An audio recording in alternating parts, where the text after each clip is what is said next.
Hello বন্ধুরা, আমি Pushpita fish চ্যানেলের নতুন একটি ব্লগে তোমাদের সবাইকে স্বাগত জানাই। আজকে বৃহস্পতিবার, মানে রথযাত্রার আগের দিন। দেখো এখন রাত্রির 11:15 বাজে। এখান থেকে আজকের দিনের ব্লগটা স্টার্ট করলাম, কারণ এই রাতের বেলায় আমার বাড়িতে রথ উপলক্ষে কিছু কর্মকাণ্ড চলছে, সেটাই তোমাদের সাথে প্রথমে শেয়ার করব। দেখো আমার বাবা দোকান থেকে এসে স্নান করে ঠাকুর ঘরে ঢুকে গিয়েছে, গিয়ে কি করছে চলো দেখাচ্ছি। এই দেখো বাবা এখন বসেছে রথ সাজাতে। মেঝেতে বসতে পারে না, খুবই কষ্ট হয়, কিন্তু এই সব ব্যাপারে আমার বাবার প্রচণ্ড ভালোবাসা। এইসব রথ সাজানো, হোলি সেলিব্রেশন, এগুলো বাবার খুব প্রিয়। তারপর ঝুলন যাত্রা, এগুলো বাবার খুব প্রিয় ব্যাপার স্যাপার, সেলিব্রেশন বলতে পারো বা ফেস্টিভ্যাল বলতে পারো। তো এবছর দেখছি একটা নতুন রথ নিয়ে এসেছে। আমাদের বাড়িতে রথযাত্রা উৎসব মোটামুটি ছোট করেও হলেও হয়। তো এইবার একটা নতুন আবার রথ নিয়ে এসছে। একটা দোতলা রথ রয়েছে, একটা একতলা রথ রয়েছে, কিন্তু কোনোটাই বাবার পছন্দ হলো না। আবার নতুন রথ নিয়ে এসে তাকে এখন ট্যাপিং করছে এই রাত্রেবেলা, এখনও ডিনারও করেনি। আর এই যে জগন্নাথ দেব নিয়ে এসছে, তো আমি বলছি এরকম জগন্নাথ দেব তুমি কেন আনলে, আলাদা আলাদা জগন্নাথ যে হয় না, ওটা আমারও খুব ভালো লাগে। তা বলছে যে ওরকম নাকি এখন আর বেশি পাওয়া যায় না, এরকম এক ছাঁচের ঠাকুরই বেশি পাওয়া যায়। তো এটাই নিয়ে এসেছে। দেখো এটা হলো ফাইনাল লুক, গোল্ডেন পেপার দিয়ে সোনার রথ বানিয়ে দিয়েছে। দেখতে ভালোই লাগছে, খুব খারাপ লাগছে না, কিন্তু আমার মনে হলো র্যাপিং পেপারটা যদি রেড হতো দেখতে আরও সুন্দর লাগতো। তো যাই হোক, বুড়ো মানুষ এত রাতের বেলা জেগে এটা যে অনেক কষ্ট করে ডেকোরেট করেছে, তাই আমি একটু অ্যাপ্রিসিয়েটও করে দিলাম বাবাকে। আর যেহেতু আজকে বৃহস্পতিবার ছিল, তো দেখো এরকম আমার তো মনে পুজো করা হয়, তো সুন্দর করেই সাজানো রয়েছে, ফুল ফেলা হয়নি, কালকে ফেলবো। আর এদিকে যেহেতু রথযাত্রায় খিচুড়ি খাওয়া হবে, তো বাবা দেখো কত সব জিনিসপত্র কিনে নিয়ে চলে এসেছে, সবজি টবজি। এগুলো আমি এই রাতের বেলায় ঘুমোতে যাওয়ার আগে সব গুছিয়ে একটু তুলে দেবো ফ্রিজে, নালে তো সব বর্ষার ভেজা জিনিস চটপট করে নষ্ট হয়ে যায়। তারপরে দিদি কালকে এসে দেখে নেবে, যে রান্নার দিদি আছে। পরের দিন সকালবেলা ঘুম থেকে উঠে আর তোমাদের সাথে পুজো কিভাবে করলাম, কত কি করলাম ওসব আর দেখালাম না, শুধু পুজো হয়ে যাওয়ার পরে তোমাদের সামনে একটু তুলে ধরলাম। দেখো মুহূর্তগুলো, এখানে আমি একটু ফুলমালা দিয়ে ভালো করে রথটাকে সাজিয়ে দিয়েছিলাম। ভেতরে আমি প্রদীপও জ্বালিয়েছি, আর ওই একটা কৃত্রিম লাইট বা কৃত্রিম ক্যান্ডেল বলতে পারো, আর্টিফিশিয়াল ক্যান্ডেল, ওটাও একটা বসিয়ে দিয়েছি, যাতে মোমবাতিটা ঠান্ডা হয়ে গেলে বা নিভে গেলে যাতে ওটা থেকে আলো থাকে একটু রথের ভেতরে।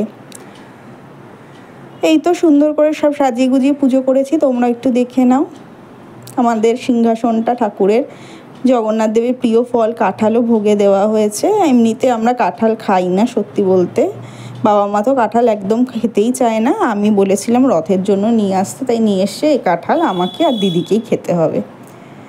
এদিকে পুরো সুন্দর করে আবার সব ফুলমালা আগের দিনে সব ফেলে দিয়ে বৃহস্পতিবারে, শুক্রবার দিন যেহেতু রথযাত্রা ছিল, আবার নতুন করে ফুলমালা যেটুকুনি বাবা এনেছিল সব দিয়ে আবার ভালো করে সাজিয়েই পুজোটা কমপ্লিট করে নিলাম। রথযাত্রা আমার কাছে খুবই একটা স্পেশাল দিন, ছোটোবেলার কথা মনে পড়ে যায়। আমাদের স্কুলে রথের কোনো ছুটি থাকতো না, তো আমরা 3 বোন স্কুল থেকে এসে ঝটপট করে বাবা পুরো রথটাকে সাজিয়ে রাখতো, আমরা বেরিয়ে পড়তাম আমাদের রথ নিয়ে। আর আমাদের এখানে দমদমে না একটা বড় চাতাল আছে মেট্রোর সামনে, তোমরা কেউ আসলে দেখবে, যেখানে এখন অনেক দোকানপাট হয়ে গেছে, অটো স্ট্যান্ড, ভিড়ভাড়, তখন এসব কিছুই ছিল না, খুবই ফাঁকা থাকতো।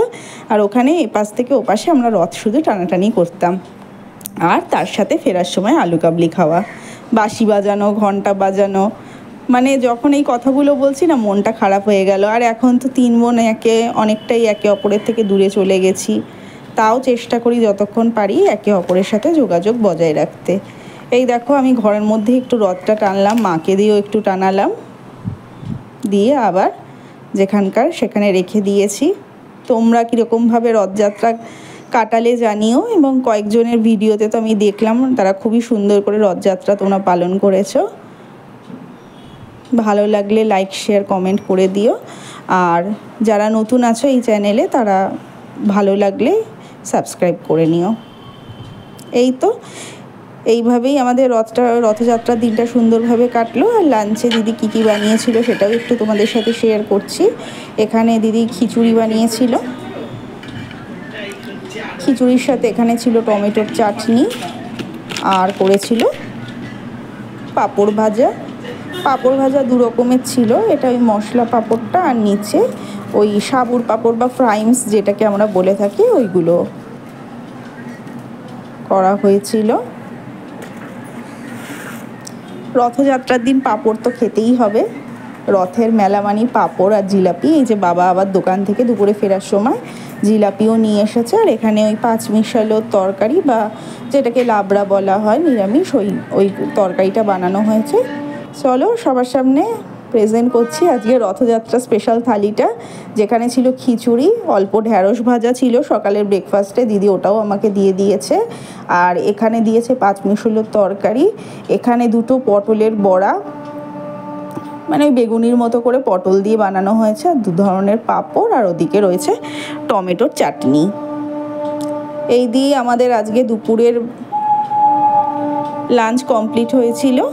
আর তাছাড়া রাত্রের বেলাও খিচুড়ি অনেকটাই বেঁচেছিল, সেটাই খাওয়া হয়েছিল। আর ওইদিকে আমার দুই বোনপো আর বোনঝি ওরা রথযাত্রা পালন করেছিল, তো সেখানকার একটু ভিডিও আমাকে শেয়ার করে দিয়েছিল, সেটাও তোমাদের সাথে একটু শেয়ার করলাম। দেখো ওরা দুজনে, আমার দিভাই এর অফিস ছুটি ছিল তো ও রথ নিয়ে এসেছিল বড় একটা, তো দুই ভাই বোনে মিলে এই রথ ওরা টেনেছিল, রথযাত্রা সুন্দরভাবে সেলিব্রেট করেছিল, তারই একটু ছোট্ট ক্লিপিংস দিলাম। আজকের ভিডিওটা এখানেই শেষ করছি। সবাই ভালো থেকো, সুস্থ থেকো, খুব তাড়াতাড়ি দেখা হচ্ছে নতুন একটা ব্লগের সাথে। আশা করছি আজকের ব্লগটা সবার খুব ভালো লেগেছে। টাটা। সবাইকে সুস্থ রেখো, সবাইকে ভালো রেখো।